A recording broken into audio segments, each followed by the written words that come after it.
नमस्कार दोस्तों, 90.4 ज्योतिवाणी सुन रहे हैं आप मनीषा के साथ। आज के शो में आप सभी का बहुत बहुत स्वागत है। दोस्तों, यादों के पिटारे से एक किस्सा आज मैं आप सभी के साथ साझा करना चाहती हूँ। ये बात उन दिनों की है जब मैं अपने कॉलेज में पढ़ा करती थी। एक दिन मैं बहुत ज्यादा निराश थी, उदास थी। उस दिन मेरी एक टीचर ने मुझे कहा कि मनीषा, तुम इतनी उदास और निराश क्यों नजर आ रही हो। तब मैंने उन्हें कहा कि शायद मैं अपने आप में एक फेलियर महसूस कर रही हूँ। मैं किसी काम को कर रही थी जिसे करने में मुझे सफलता हासिल नहीं हुई। तब उन मैम ने मुझे ये कहा कि मनीषा, फेलियर से कभी मत डरना, क्योंकि फेलियर अक्सर उन लोगों को मिलती है जो किसी काम को करने का प्रयास करते हैं। जो लोग काम करने का प्रयास ही नहीं करते, उनको फेलियर कैसे मिलेगी। और अगर काम करने में आपको फेलियर मिली है तो दोबारा से प्रयत्न करो और फाइंड आउट करो कि फेलियर हुई कहाँ, और फिर सच्चे मन से, सच्ची लगन से जुट जाओ। फिर देखना, तुम्हें सफलता जरूर मिलेगी। और तभी उन्होंने मुझे कहा कि रामधारी सिंह की एक कविता है, वह प्रदीप जो दिख रहा है झिलमिल दूर नहीं है। इस कविता को पढ़ो, इस कविता की गहराई में जाओ और चिंतन करो, तुम्हें इंस्पिरेशन मिलेगी। तो दोस्तों, यही कविता मैं आपको सुनाना चाहती हूँ, गौर कीजिएगा। वो प्रदीप जो दिख रहा है झिलमिल दूर नहीं है। थक कर बैठ गए क्या भाई, मंजिल दूर नहीं है। चिंगारी बन गई लहू की बूंद गिरी जो पग से। चमक रहे पीछे मुड़ देखो, चरण चिन्ह जगमग से। शुरू हुई आराध्य भूमि ये, क्रांति नहीं रे राही। और नहीं तो पांव लगे हैं क्यों पड़ने डगमग से। बाकी होश तभी तक जब तक जलता तूर नहीं है। थक कर बैठ गए क्या भाई, मंजिल दूर नहीं है। अपनी हड्डी की मशाल से हृदय चीरते तम का। सारी रात चले तुम दुख झेलते कुलिश निर्मम सा। एक खेय है शेष किसी विधि, पार उसे कर जाओ। वो देखो उस पार चमकता है मंदिर प्रियतम का। आकर इतने पास फिरे वो सच्चा शूर नहीं है। थक कर बैठ गए क्या भाई, मंजिल दूर नहीं है। दिशा दीप्त हो उठी प्राप्त कर, पुण्य प्रकाश तुम्हारा। लिखा जा चुका अनल अक्षरों में इतिहास तुम्हारा। जिस मिट्टी ने लहू पिया वो फूल खिलाएगी ही। अंबर पर घन बन छाएगा ही उच्छ्वास तुम्हारा। और अधिक ले जांच देवता इतना क्रूर नहीं है। थक कर बैठ गए क्या भाई, मंजिल दूर नहीं है। जी हाँ दोस्तों, जब मैंने इस कविता को पढ़ा, इस कविता की गहराई में उतरी, तो मुझे बहुत ज्यादा इंस्पिरेशन मिली। और फिर मैंने इस काम को करा जिस काम में मुझे फेलियर मिली थी, और इस बार मुझे सफलता मिली। दोस्तों, कहीं ना कहीं मुझे आज इस बात का एहसास होता है कि अगर उस दिन उन मैम ने मेरी मदद नहीं की होती, मेरी काउंसलिंग नहीं की होती, तो शायद उस दिन के बाद मैं कभी प्रयास नहीं करती। मैं शायद थक जाती और बैठ जाती, फिर शायद कोई काम नहीं करती। थॉमस एडिसन का एक किस्सा मैं आपके साथ साझा करना चाहूंगी। दोस्तों, थॉमस एडिसन ने कई महत्वपूर्ण आविष्कार किए, जिनमें से बिजली का बल्ब जो है सबसे प्रमुख है। उन्होंने बल्ब का आविष्कार करने के लिए हजारों बार प्रयोग किए थे, तब जाकर उन्हें सफलता मिली थी। एक बार जब वो बल्ब बनाने के लिए प्रयोग कर रहे थे, तभी एक व्यक्ति ने उनसे पूछा, आपने करीब 1000 बार बल्ब बनाने के लिए प्रयोग किए, लेकिन आपके सारे प्रयोग असफल रहे और आपकी मेहनत बेकार हो गई। क्या आपको दुख नहीं होता? दोस्तों, तब एडिसन ने कहा, मैं नहीं समझता कि मेरे 1000 प्रयोग असफल हुए हैं। मेरी मेहनत बेकार नहीं गई, क्योंकि मैंने 1000 प्रयोग करके ये पता लगाया है कि इन 1000 तरीकों से बल्ब नहीं बनाया जा सकता।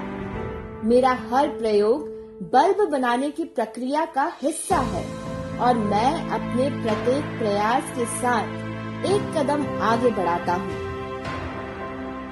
दोस्तों, कोई भी सामान्य व्यक्ति होता तो वो जल्द ही हार मान लेता, जैसे कि मैं हार मान गई थी। लेकिन थॉमस एडिसन ने अपने प्रयास जारी रखे और हार नहीं मानी। आखिरकार एडिसन की मेहनत रंग लाई और उन्होंने बल्ब का आविष्कार करके पूरी दुनिया को रोशन कर दिया।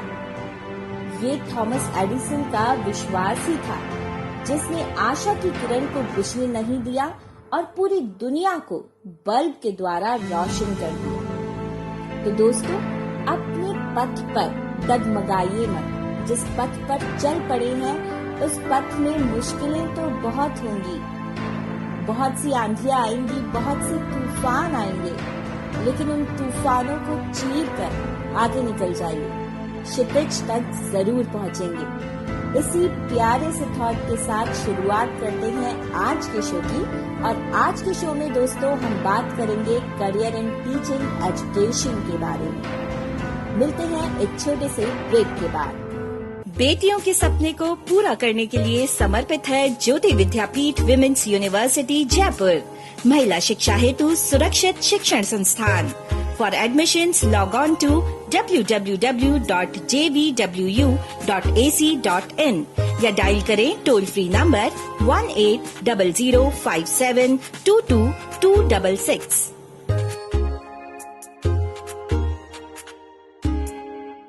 ब्रेक के बाद एक बार फिर से स्वागत है आप सभी का हमारे शो में। आप सुन रहे हैं 90.4 FM ज्योतिवाणी मनीषा के साथ। दोस्तों, एक बच्चे के लिए उसके माता पिता के बाद अगर कोई भगवान का रूप ले सकता है तो वो उसका गुरु होता है। एक टीचर ही एक बच्चे को सब सिखाता है, वही उसका मार्गदर्शक होता है। एक टीचर होना किसी के लिए भी बहुत गर्व की बात है। अगर आप भी टीचर बनना चाहते हैं लेकिन आपको इसके बारे में अधिक जानकारी नहीं है कि टीचर कैसे बने, टीचर बनने के लिए क्या करना होता है, तो दोस्तों आज के शो में इसी बारे में मैं आपको जानकारी दूंगी। अगर आप टीचर बनना चाहते हैं तो आपको इसके लिए B.Ed यानी बैचलर्स इन एजुकेशन करना होगा। इसके लिए आपको ग्रेजुएट होना आवश्यक है। आप किसी भी स्ट्रीम में ग्रेजुएट होने के बाद B.Ed का कोर्स कर सकते हैं।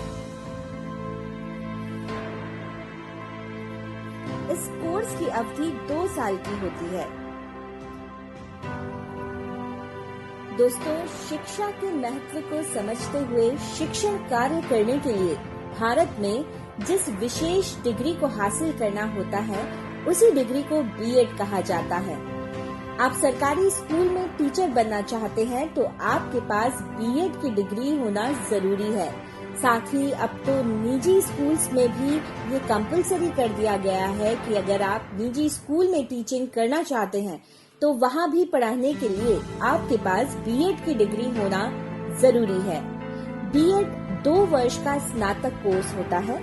B.Ed करने के लिए आपको शिक्षा, संस्कृति, शैक्षणिक मनोविज्ञान, शैक्षणिक मूल्यांकन, शिक्षा दर्शन आदि विषय पर ध्यान देना होता है। अगर आप B.Ed कर लेते हैं तो आप शिक्षण कार्य करने के लिए तैयार हो जाते हैं। अगर आपने B.Ed नहीं किया है तो आप एक शिक्षक के रूप में काम नहीं कर सकते। दोस्तों, B.Ed में प्रवेश के लिए आवश्यक न्यूनतम योग्यता course bachelor of arts, bachelor of science या बैचलर ऑफ कॉमर्स व अन्य स्नातक जो कम से कम 50% अंकों के साथ एक मान्यता प्राप्त बोर्ड या विश्वविद्यालय से किया हो वो जरूरी है। दोस्तों आइए अब बात करते हैं बीए बीएड के बारे में और बीएससी बीएड के बारे में। अच्छी शिक्षा प्राप्त कर अच्छी नौकरी का सपना हम सब की आंखों में होता है। ये सोचकर ही हम 12th के बाद ऐसे कोर्स का चुनाव करते हैं जो हमें हमारे लक्ष्य तक पहुंचाता है। जब भी अच्छी नौकरी की बात आती है तो सबसे पहले हमारे दिल में जो नाम आता है वो होता है गवर्नमेंट स्कूल टीचर का। ये एक ऐसा प्रोफेशन है जो हमेशा से ही विद्यार्थियों की पहली पसंद रहा है। इसी बात का ध्यान रखते हुए दोस्तों आजकल एक नया कोर्स जो सबकी पसंद बनता जा रहा है वो है बीए बीएड इंटीग्रेटेड कोर्स या फिर बीएससी बीएड इंटीग्रेटेड कोर्स। मैं जानती हूँ कि इस समय आपके मन में तरह तरह के विचार आ रहे हैं कि 10+2 यानी कि 12th करने के बाद किस तरीके से बीए बीएड परस्यू किया जाए या फिर किस तरीके से बीएससी बीएड परस्यू किया जाए। इस कोर्स को कैसे करें, इसे करने के क्या फायदे हैं, क्या एलिजिबिलिटी होनी चाहिए, इसमें कौन से सब्जेक्ट्स पढ़ाए जाते हैं, तो इस चीज की पूरी जानकारी मैं आपको दे रही हूँ। तो आपके इन सभी सवालों के जवाब लेकर हाजिर हूँ मैं यहाँ पर। दोस्तों अगर आप बीए बीएड करना चाहते हैं तो ये 10+2 के बाद आप कर सकते हैं। ये एक इंटीग्रेटेड कोर्स है।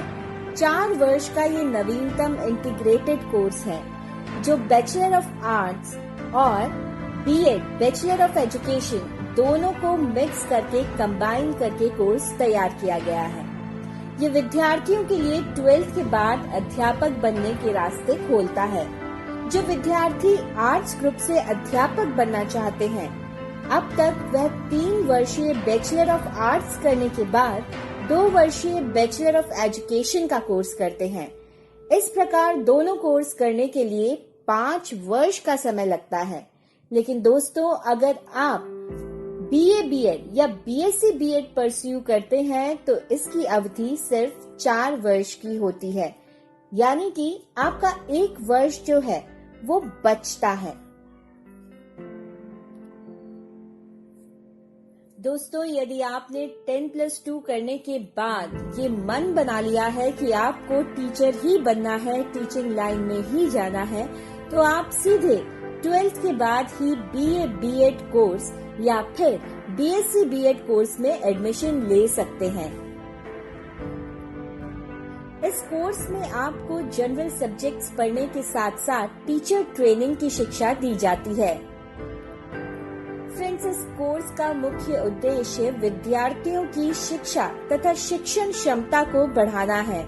इस प्रकार ये कोर्स विद्यार्थियों की गुणवत्ता बढ़ाने के साथ साथ उनका 1 वर्ष भी बचाता है।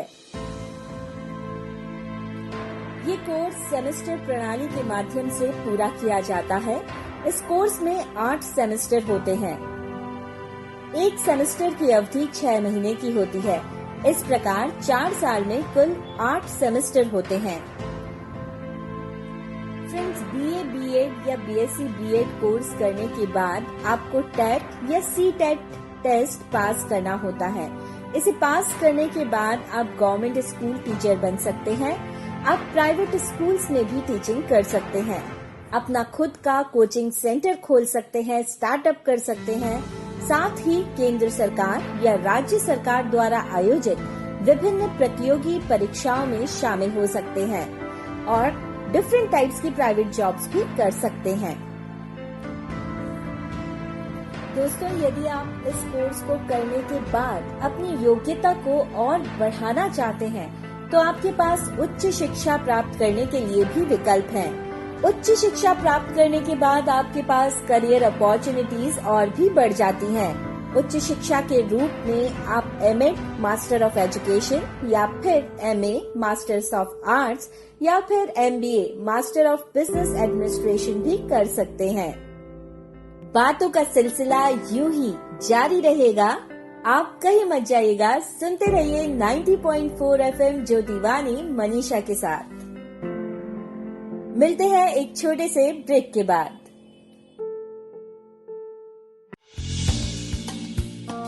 महिला शिक्षा हेतु सुरक्षित शैक्षणिक संस्थान ज्योति विद्यापीठ महिला विश्वविद्यालय जयपुर में प्रवेश। महिला अभ्यर्थी सब्सिडी, स्टाइपेंड, स्कॉलरशिप, फेलोशिप या अर्न व्हाइल लर्न के साथ ले सकती हैं। संपर्क करें टोल फ्री 180057222266।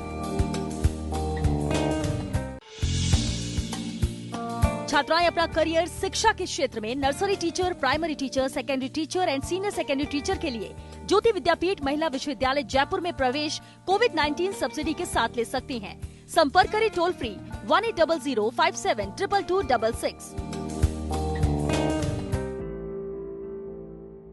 आप सुन रहे हैं 90.4 FM ज्योतिवाणी मनीषा के साथ। दोस्तों, कोरोना वायरस से जहां एक ओर पूरी दुनिया अस्त व्यस्त हो गई है, वहीं दूसरी ओर कुछ ऐसे भी हीरोज हैं जो ऐसे समय में भी धैर्य और विवेक से काम कर रहे हैं। ऐसा ही कुछ हुआ लेह लद्दाख में, जहां एक कोरोना पीड़ित शिक्षक ने गजब की मिसाल पेश की है। दोस्तों, किफायत हुसैन कोरोना पॉजिटिव हैं और वो इस समय सबसे अलग आइसोलेशन वार्ड में भी सभी से दूर अलग थलग जिंदगी बिता रहे हैं। इस समय भले ही उनके अपनों ने उन्हें खुद से अलग कर दिया हो, लेकिन एक शिक्षक खुद को छात्रों से अलग नहीं कर पा रहा है। यही कारण है कि वो ऑनलाइन क्लासेस के जरिए अपने छात्रों को आइसोलेशन वार्ड से भी पढ़ा रहे हैं। किफायत हुसैन नहीं चाहते हैं कि छात्रों को लॉकडाउन में पढ़ाई का कोई भी नुकसान हो। जहां एक ओर पूरी दुनिया कोरोना से परेशान है, वहीं ये टीचर छात्रों की पढ़ाई को लेकर परेशान है। किफायत हुसैन ने इसलिए ऑनलाइन क्लासेस को शुरू किया है। क्वारंटीन में रहकर कोरोना से जंग लड़ रहे हुसैन अब आइसोलेशन सेंटर से ही 9th और 10th के स्टूडेंट्स को मैथमेटिक्स पढ़ा रहे हैं। इसके लिए पहले उन्होंने लद्दाख प्रशासन से इजाजत ली है।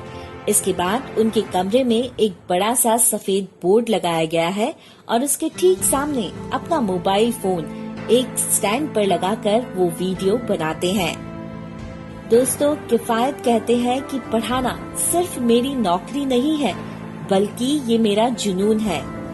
कोरोना की वजह से अगर मैं बच्चों की पढ़ाई में रुकावट आने दूं, तो ये गलत होगा। अगर मैं ठीक होने के बाद उन्हें पढ़ाना शुरू करता तो बहुत ज्यादा बोझ आ जाता। बीमार होने के बावजूद मुझे लगा कि मैं बच्चों को पढ़ाने की ताकत रखता हूँ, तो मुझे कोशिश जरूर करनी चाहिए और किफायत हुसैन की ये कोशिश सफल भी हुई है। दोस्तों, वहीं दूसरी ओर कोरोना वायरस संक्रमण में शिक्षक भी अपनी महत्वपूर्ण भूमिका निभा रहे हैं। चिकित्सक, पैरामेडिकल स्टाफ, पुलिस के साथ अध्यापकों की टीम भी दिन रात कोरोना की जंग में लगी हुई है। राजस्थान के लगभग 2.25 लाख से अधिक गुरुजन कोविड-19 के खिलाफ लड़ाई में लगे हुए हैं, जबकि 1,63,000 से ज्यादा शिक्षक मुख्यालय पर ड्यूटी दे रहे हैं। ये शिक्षक कहीं BLO बनकर अपना फर्ज निभा रहे हैं, तो कहीं सर्वे टीम में शामिल हैं, कहीं निगरानी कमेटी के सदस्य हैं, तो ग्राम पंचायत मुख्यालयों पर बने कंट्रोल रूम में दिन रात की पारी में मोर्चा संभाले हुए हैं। दोस्तों, इसके अलावा कुछ टीचर्स ऐसे भी हैं जो अपना समय निकालकर जरूरतमंदों को राशन वितरित कर रहे हैं। ऐसे ही हैं चंडीगढ़ के एक शिक्षक कृष्ण राठी भी, जो कोरोना महामारी के बीच जनता की सेवा में जुट गए हैं। राठी पिछले 1.5 महीने से कंटेनमेंट जोन बापूधाम में बूथ लेवल ऑफिसर के तौर पर ड्यूटी दे रहे हैं। वे सुबह के समय स्कूल के बच्चों को ऑनलाइन क्लासेस देने के साथ होमवर्क भी देते हैं। इसके अलावा समय निकालकर जरूरतमंदों को राशन वितरित कर रहे हैं। दोस्तों, कृष्ण राठी जी कंटेनमेंट जोन बापूधाम में दोपहर 2 बजे से शाम 8 बजे तक BLO के तौर पर ड्यूटी देते हैं और उसके बाद वे बापूधाम निवासियों की स्वास्थ्य और राशन जैसी शिकायतों का रिकॉर्ड मेंटेन करते हैं। लोगों की शिकायत रजिस्टर्ड कर हेल्पलाइन नंबर की मदद से उन्हें मदद उपलब्ध करवाते हैं। हर दिन बाहर के वॉलेंटियर किन लोगों को राशन उपलब्ध करवा रहे हैं, किन से मुलाकात कर रहे हैं, ये डिटेल भी रजिस्टर करते हैं। इसके अलावा वह शिक्षक की भूमिका में सुबह विद्यार्थियों की ऑनलाइन क्लासेस लेते हैं। बातों का सिलसिला यूं ही जारी रहेगा। आप कहीं मत जाइएगा, सुनते रहिए 90.4 FM ज्योतिवाणी मनीषा के साथ। मिलते हैं एक छोटे से ब्रेक के बाद। महिला शिक्षा हेतु सुरक्षित शैक्षणिक संस्थान ज्योति विद्यापीठ महिला विश्वविद्यालय जयपुर में प्रवेश महिला अभ्यर्थी सब्सिडी, स्टाइपेंड, स्कॉलरशिप, फेलोशिप या अर्न व्हाइल लर्न के साथ ले सकती हैं। संपर्क करें टोल फ्री 180057222266। छात्राएं अपना करियर शिक्षा के क्षेत्र में nursery teacher, primary teacher, secondary teacher and senior secondary teacher के लिए ज्योति विद्यापीठ महिला विश्वविद्यालय जयपुर में प्रवेश कोविड-19 सब्सिडी के साथ ले सकती हैं। संपर्क करें टोल फ्री 180057222266। ब्रेक के बाद एक बार फिर से स्वागत है आप सभी का हमारे शो में। आप सुन रहे हैं 90.4 FM ज्योतिवाणी मनीषा के साथ। दोस्तों, हमारे जीवन में शिक्षक का बहुत ही महत्वपूर्ण स्थान होता है। एक शिक्षक एक माली के रूप में न केवल पौधे रूपी विद्यार्थी को पोषित करता है, बल्कि उन्हें एक बेहतर मनुष्य के रूप में पल्लवित कर, संस्कार रूपी पुष्प खिलाकर सद्गुणों की महक भी देते हैं। हमारे सामाजिक और मानसिक स्तर को बनाने में एक शिक्षक का बेहद महत्वपूर्ण योगदान होता है। शिक्षक या गुरु उस कुम्हार के समान होते हैं जो मिट्टी के बर्तन बनाते समय उसे एक हाथ से संभालता और दूसरे हाथ से आकार देता है। ठीक उसी प्रकार शिक्षक भी अनुशासन के साथ हमें आकार देते हैं ताकि हम एक बेहतर भविष्य की ओर अग्रसर हों। शिक्षक के बिना बेहतर समाज की कल्पना भी नहीं की जा सकती। एक शिक्षक भगवान की तरह होता है, क्योंकि भगवान पूरे संसार का निर्माता होता है और एक शिक्षक अच्छे राष्ट्र का निर्माता होता है। एक विद्यार्थी के जीवन में शिक्षक एक ऐसा महत्वपूर्ण प्राणी होता है जो अपने ज्ञान, धैर्य, प्यार और देखभाल से उसके पूरे जीवन को एक मजबूत आकार देता है। एक शिक्षक के पास बहुत सारे गुण होते हैं। वो अपने विद्यार्थी के जीवन को सफल बनाने में हर प्रकार से दक्ष होता है। एक शिक्षक को ये पता होता है कि विद्यार्थी का मन पढ़ाई में कैसे लगाया जाए। पढ़ाई के दौरान एक शिक्षक रचनात्मकता का इस्तेमाल करता है जिससे विद्यार्थी एकाग्र हो सके। फ्रेंड्स, शिक्षकों के पास ज्ञान का भंडार होता है और उनके पास धैर्य और विश्वास होता है जो विद्यार्थियों के भविष्य की जिम्मेदारी लेता है। शिक्षक का उद्देश्य केवल अपने विद्यार्थियों को सफल और खुश देखना होता है। वह समाज में बहुत ही प्रतिष्ठित लोग होते हैं जो शिक्षा के जादू के माध्यम से आम लोगों की जीवन शैली और दिमागी स्तर को बढ़ाने की जिम्मेदारी लेते हैं। अपने बच्चों के लिए माता पिता एक शिक्षक से बहुत उम्मीदें करते हैं। एक शिक्षक की भूमिका कक्षा से लेकर खेल तक सभी छात्रों के लिए बदलती रहती है। हर किसी के जीवन में शिक्षक एक महत्वपूर्ण प्राणी होता है जो हमारे जीवन में अलग अलग कार्य करता हुआ प्रतीत होता है। एक टीचर का रोल सिर्फ विद्यार्थी के जीवन में ही नहीं बल्कि हर क्षेत्र में एक महत्वपूर्ण स्थान और महत्व रखता है। शिक्षक के पास सभी गुण होते हैं जिन्हें वह अपने विद्यार्थियों में बांट देता है। एक टीचर को पता होता है कि सबके पास ग्रहण करने के लिए एक सी क्षमता नहीं होती, इसलिए वो हर एक छात्र की क्षमता का अवलोकन करते हुए उसी के अनुसार बच्चे को शिक्षा ग्रहण करने में मदद करता है। एक शिक्षक ज्ञान, समृद्धि और प्रकाश का बड़ा स्रोत है। जिससे जीवन भर के लिए लाभ प्राप्त किया जा सकता है। हर शिक्षक अपने विद्यार्थी को उनका रास्ता चुनने में मदद करते हैं। शिक्षा के क्षेत्र में शिक्षक एक महत्वपूर्ण भूमिका निभाते हैं। एक शिक्षक ही होता है जो अपने विद्यार्थियों को बड़ों का आदर और सम्मान करना सिखाता है। वो अपने विद्यार्थी को उचित अनुचित, धर्म अधर्म, मान अपमान के बीच के भेद को स्पष्ट रूप से समझाता है। एक टीचर ही अपने विद्यार्थी को ज्ञान, कौशल और सकारात्मक व्यवहार से सज्जित करते हैं, जिसकी वजह से विद्यार्थी कभी भी कुछ खोया हुआ महसूस नहीं करते। तो दोस्तों, हम सभी की लाइफ में टीचर्स का बहुत ही इम्पोर्टेंट रोल है, इसलिए अपने टीचर्स का रिस्पेक्ट करें। और अगर आप भी राष्ट्र के निर्माण में एक शिक्षक बनकर अपनी भागीदारी देना चाहते हैं, तो शिक्षण के क्षेत्र में अपना करियर बनाएं। कि ज्योति विद्यापीठ महिला विश्वविद्यालय आपके भविष्य को संवारने के लिए आपके करियर को चूज करने में आपकी मदद करेगा। आप हमारे टोल फ्री नंबर 180057222266 पर कॉल करके अपॉइंटमेंट ले सकते हैं, जहां डॉक्टर पंकज गर्ग जी आपकी करियर काउंसलिंग करके आपके लिए सर्वोत्तम करियर के चुनाव में मदद करेंगे। दोस्तों, आज के शो में बस इतना ही। फिलहाल मुझे दीजिए इजाजत। होगी कल आपसे फिर किसी करियर ऑप्शन के बारे में बातचीत। तब तक के लिए नमस्कार। अपना ख्याल रखिएगा।